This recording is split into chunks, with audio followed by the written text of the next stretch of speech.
Thanks for having me on, Fran. We could have a vote on the medivac bill as early as tomorrow. If the government goes down in that bill, would that amount to a vote of no confidence in Scott Morrison and the coalition?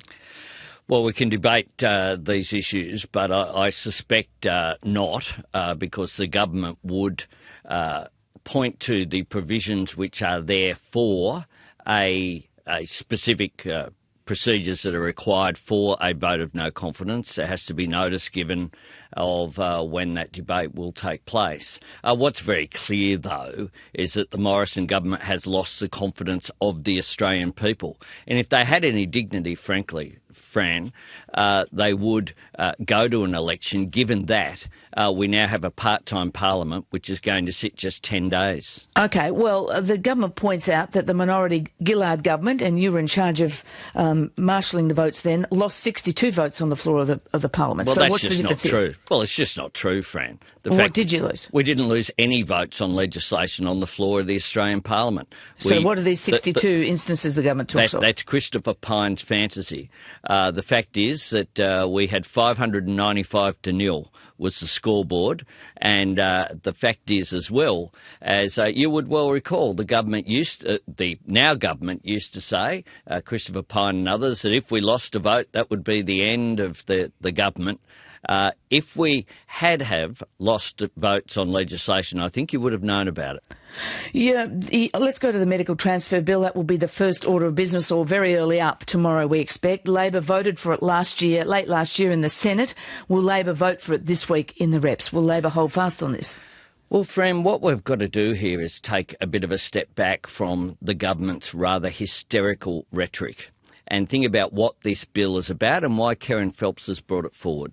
This is about whether people who we have responsibility for, who we're obligated to look after, if they are sick and in need of medical care, whether they should get access to that.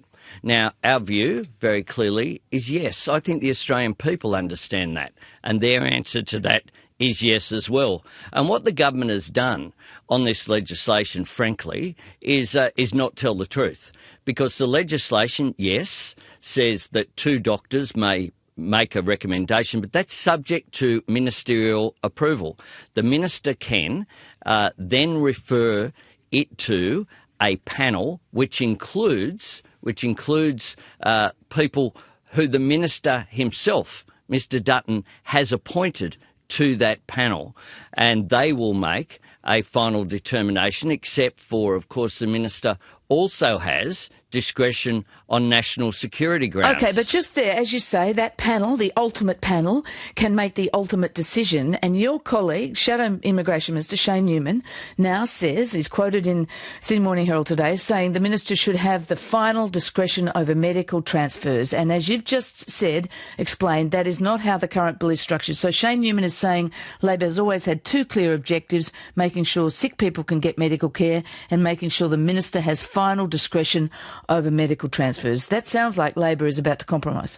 Well, we have said that, and we're prepared to compromise across the parliament. This should not be a partisan issue, but this is a government that doesn't look for outcomes, it looks for arguments. And that's one of the reasons why it is in the state that it is. It doesn't look for solutions. It has responsibility. It knows full well that almost 1,000 people have already been transferred to Australia under the provisions in which they need medical assistance. So what this bill is attempting to do is to codify it.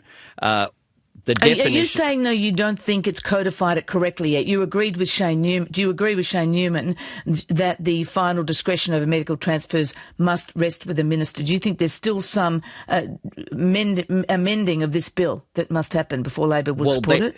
There's an argument that the ministerial discretion is there because it's the minister who appoints the panel that will make the determination, and the minister still has, under this legislation that's proposed, discretion over national security grounds. So if we need to tweak the legislation, then by all means we should be able to do that in order to get an outcome. But I think that what Dr. Phelps, in discussions that I had with her last year, was very clear about was that she was about outcomes. So if we need to tweak the legislation, by all means, let's have those discussions. But what is essential is that the status quo at the moment, whereby you have ministers who are saying that people will be transferred en masse, i.e. because there are medical issues, surely that's an acknowledgement by the government that the current situation is simply untenable. You can be tough on people smugglers, Fran, without being weak on humanity.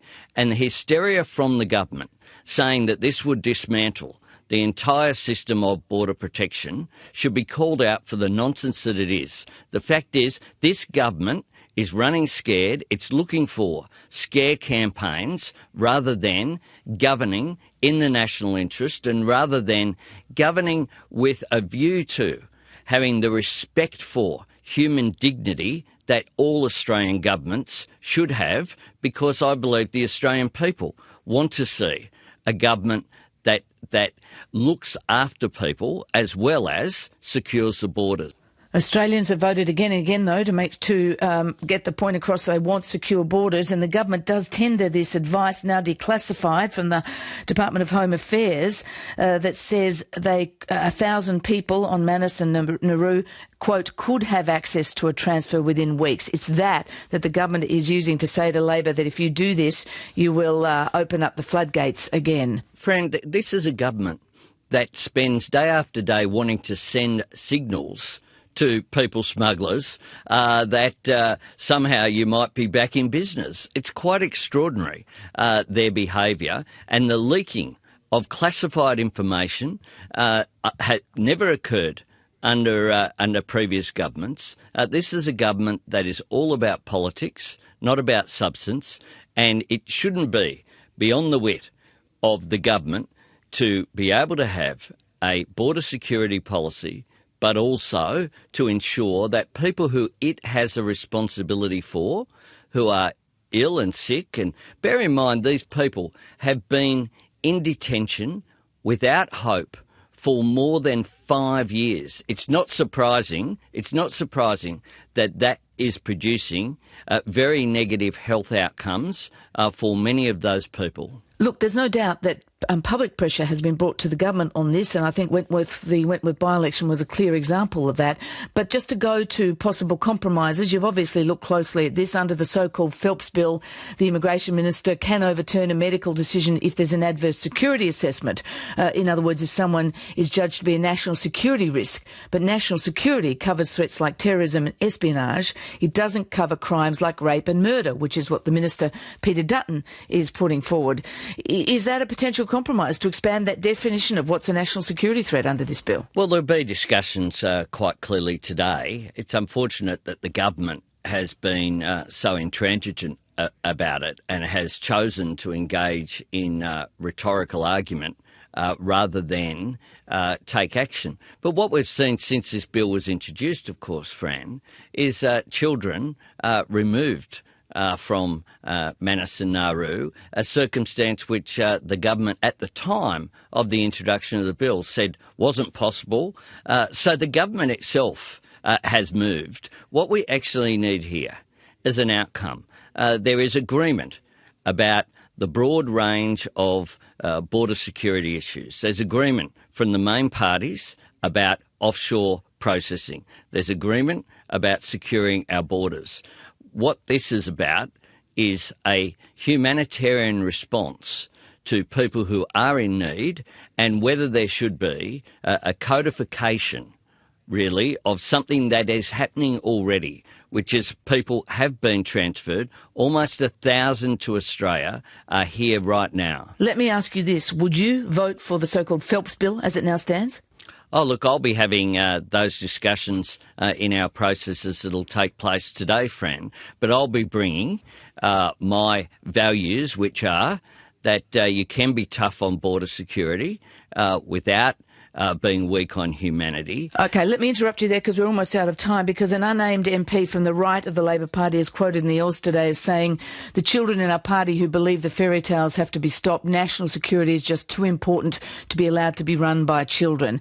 Presumably some are worried about the spectre of the so-called 2001 Tampa election. This is a government that has been about playing politics. When they play politics... I'm talking about this is one of your colleagues who said this. Well, when the government plays politics, they should be called out for it.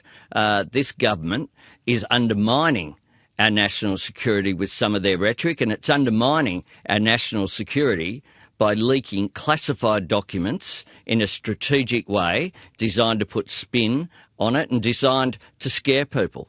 Anthony Albanese, thank you very much for joining us. Thanks for having me on, Fran.